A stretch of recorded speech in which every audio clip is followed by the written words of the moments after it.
Hello, that's the final exercise of Module 4.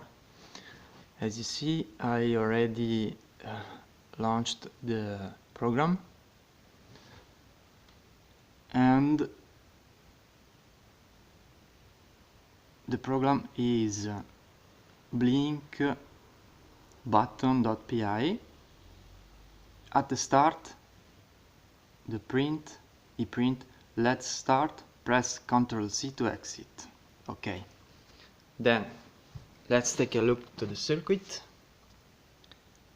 Okay, that's the board, and the LED is blinking. Now I'll press the button.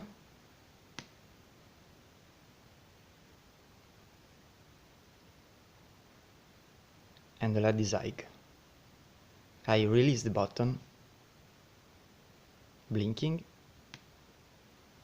high, blinking.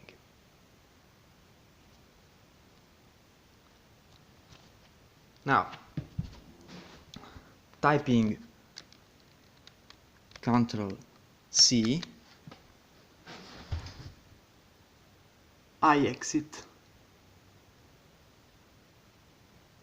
Voila, exit.